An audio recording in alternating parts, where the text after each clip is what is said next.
Buenas tardes, estudiantes de octavo grado. En esta tarde vamos a estudiar las bases de la estequiometría. Ya hemos visto algunos conceptos que tienen que ver con las leyes ponderales de la materia. Hemos visto, por ejemplo, la ley de la conservación de la masa. Y vamos a seguir viendo, por ejemplo, la ley de las proporciones definidas, y las bases de la estequiometría. Para eso vamos a compartir nuestra presentación en el día de hoy. A manera de introducción, pues la estequiometría es la parte de la química que estudia los cálculos y las mediciones relacionados con los procesos en los cuales intervienen sustancias químicas. Esto tiene que ver mucho con la cantidad de reactivos, cantidad de productos, la masa que hay involucrada en cada proceso, tanto de los reactantes como de los productos. Ya sabemos por estudios previos que hemos tenido que una reacción química es un proceso mediante el cual ciertas sustancias llamadas reaccionantes o reactivos o reactantes se transforman en otras llamadas productos. Este es nuestro objetivo general, que lo hemos venido pues ya desarrollando. Conocer la importancia de estas leyes ponderales, las fórmulas, las reacciones químicas, inorgánicas y orgánicas, y el balance pues de dichas ecuaciones junto con su nomenclatura.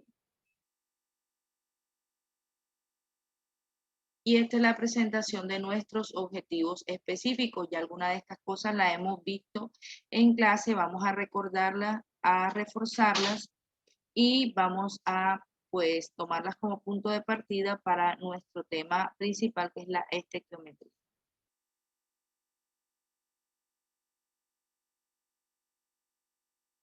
Vamos a ver el concepto de estequiometría. Estudia la determinación de las cantidades de reactivos y productos que están involucrados en una reacción química.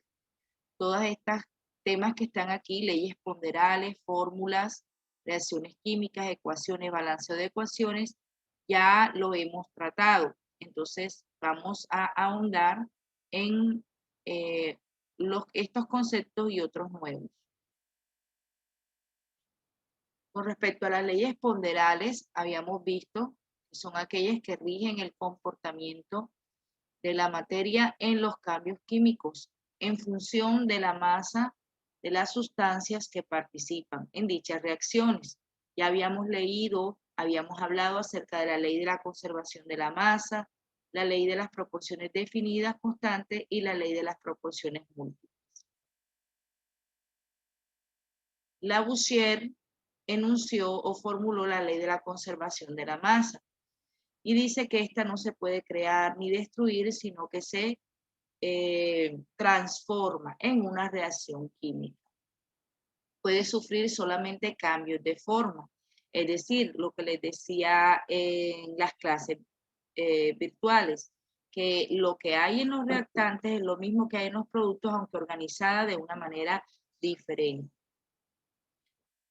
Podemos decir de otra manera que en las reacciones químicas la cantidad de materia que interviene permanece constante. Y la ley de las proporciones definidas o constantes fue enunciada por Louis Proust, ¿verdad? Y esta ley de las proporciones definidas se enuncia diciendo que cuando dos o más elementos se combinan para formar un compuesto, lo hacen siempre en una relación de masa constante. Y la ley de las proporciones múltiples, que fue explicada por John Dalton, pues esta ley dice que las cantidades de un elemento que se combinan con una cantidad fija de otro para formar diferentes compuestos están en una proporción de números enteros. Esto lo habíamos dado a comienzo pues de año, ¿verdad? Pero a manera de recordar para que tú puedas tener más claridad lo que es una fórmula empírica, molecular y estructural. empírica. Cuando hablamos de fórmula empírica, pues vamos a expresar la proporción en la cual se encuentran los átomos de los elementos que forman un compuesto. La molecular te va a indicar ya el número de átomos que hay en cada compuesto. En la fórmula empírica yo les había explicado a ustedes que es la expresión mínima de una fórmula molecular. Es como si yo tuviera esta fórmula molecular y simplificara y me quedara esto aquí.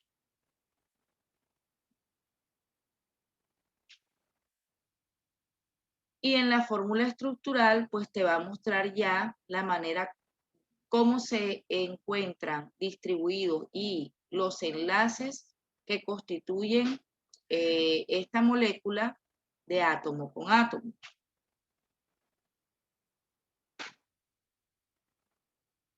Esta reacción química, o que es una reacción química, también lo hemos visto, es un proceso mediante el cual ciertas sustancias llamadas reaccionantes se transforman en otras llamadas productos, y hay de diferentes tipos, de descomposición, de síntesis, de desplazamiento o sustitución simple o de doble desplazamiento.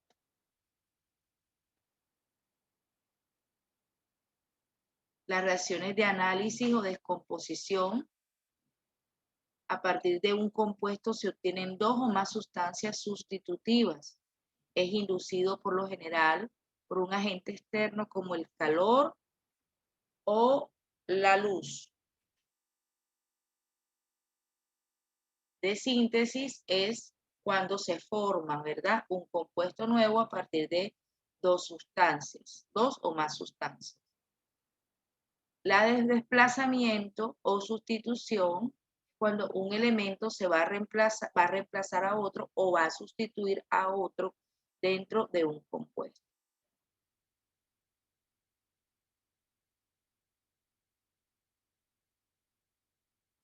Y la reacción de doble desplazamiento se produce por un intercambio de elementos ya no entre un compuesto, sino entre dos. Aquí están los ejemplos.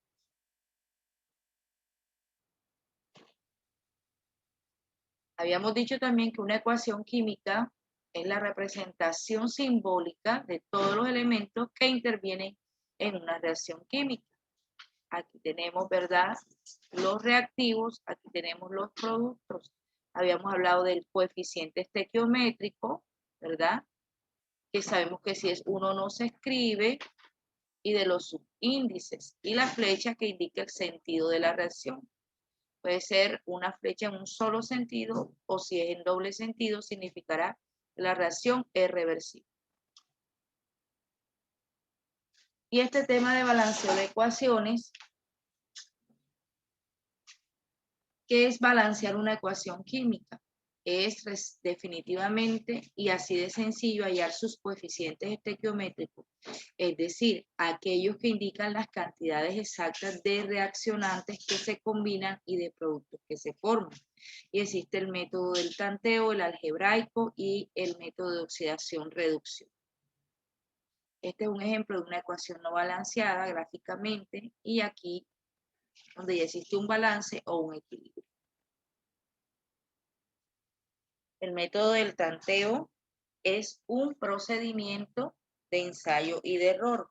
Como les decía yo en clase, es como si yo estuviera tanteando o jugando, ¿verdad?, en el buen sentido de la palabra, probando para ver de qué manera yo puedo establecer la misma cantidad de una sustancia en los reactivos y en los productos. Consiste en contar las cantidades de átomos de los reactivos y de los productos y modificar los coeficientes. Este balanceo se aplica en reacciones bastante sencillas y se recomienda iniciar el conteo teniendo en cuenta el orden que les voy a mencionar: metales, no metales, hidrógeno y oxígeno.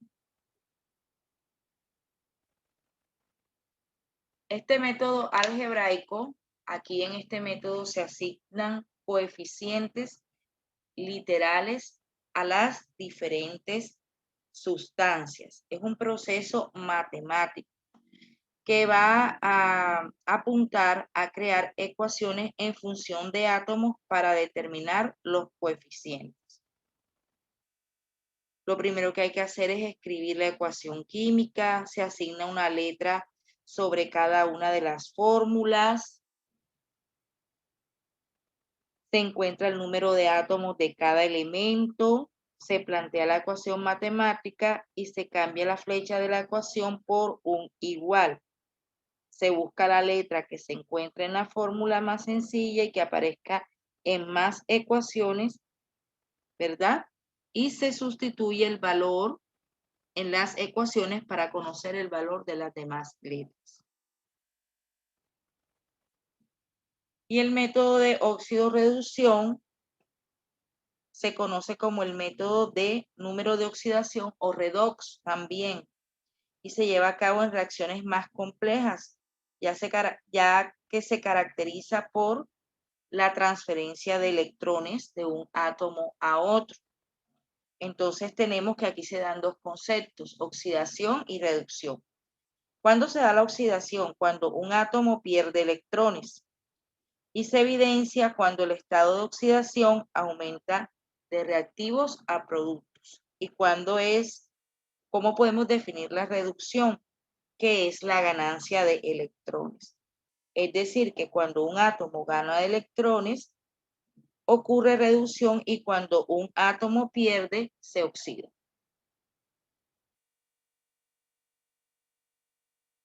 Estos son los conceptos más importantes. Ahora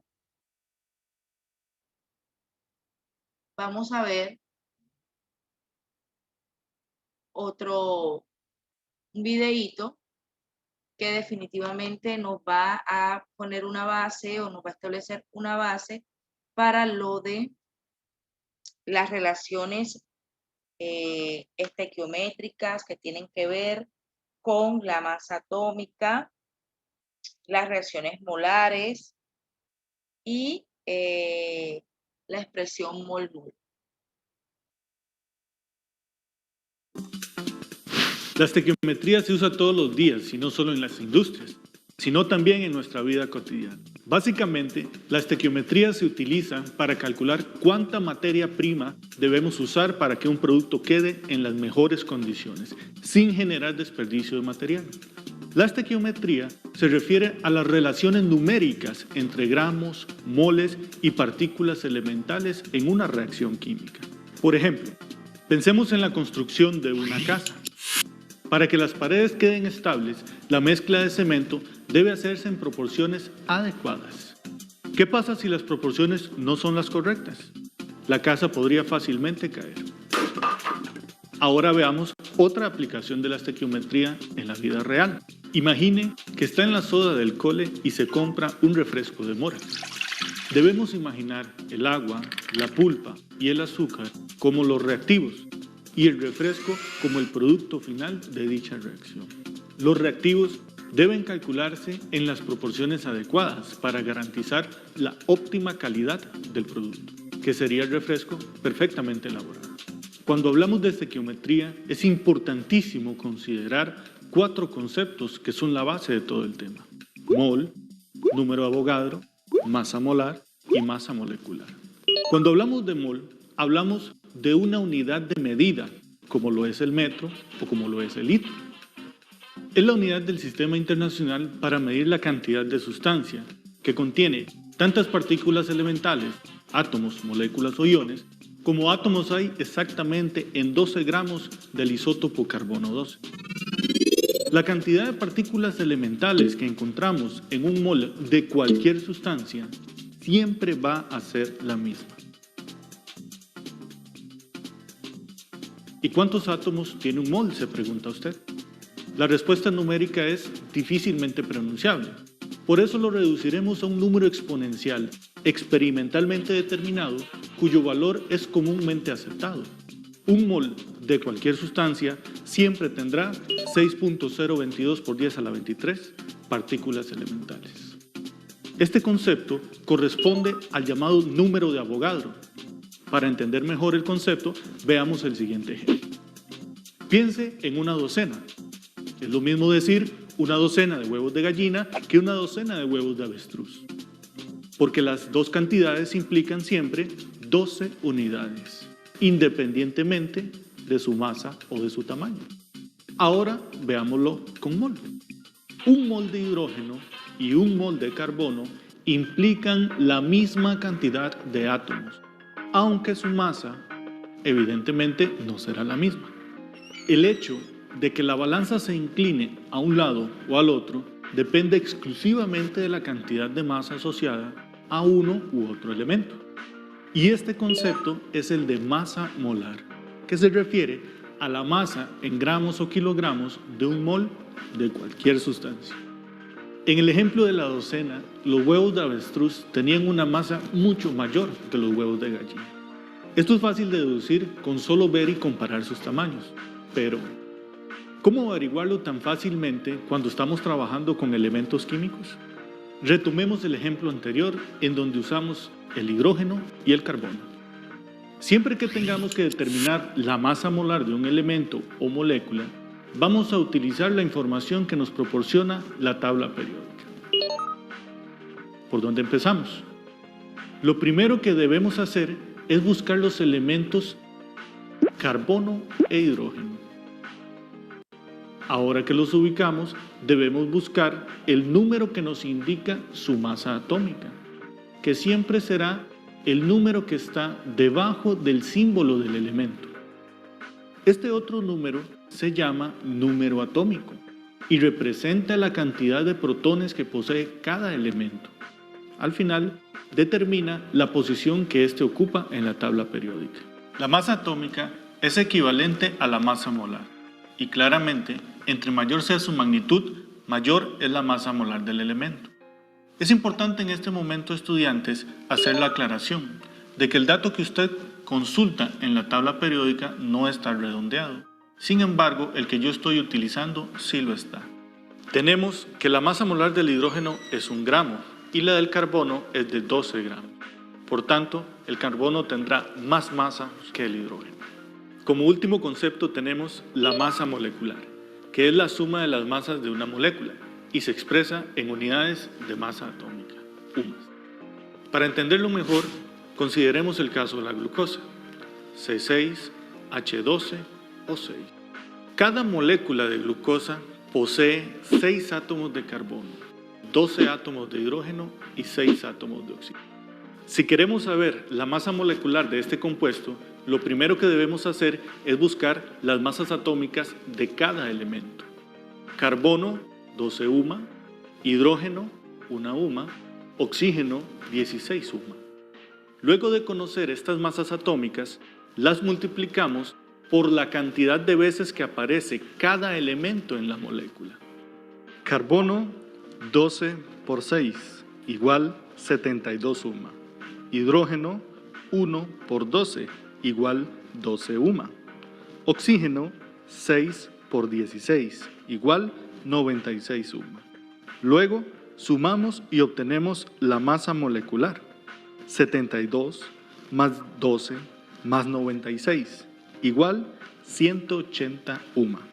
Una molécula de glucosa tiene una masa molecular de 180 UMA. Este dato corresponde a la masa molar de la glucosa, es decir, la masa asociada a un mol de dicha sustancia, y por lo tanto se debe expresar en gramos. Ahora es momento de recordar lo visto. Un mol es la unidad para medir la cantidad de sustancia. La cantidad de partículas elementales presentes en un mol de cualquier sustancia siempre será 6.022 por 10 a la 23. Esto es el número de Avogadro. La masa molar es la masa en gramos o kilogramos de un mol de cualquier sustancia y siempre se calculará a partir de las masas atómicas que nos proporcionan la tabla periódica. La masa molecular es la suma de las masas individuales de cada elemento presente en una molécula. Dichas masas también son tomadas de la tabla periódica y multiplicadas según la cantidad de veces que el elemento aparezca en esta molécula. Recuerde, estudiante, que sin práctica ningún conocimiento es útil. El esfuerzo y la dedicación los conducirá al éxito en la vida. Hasta la próxima. Bueno, en este video me despido por el día de hoy. Estaremos socializando todo lo que tiene que ver con estequiometría en nuestra próxima semana, que es totalmente sincrónica. Muchas bendiciones para todos.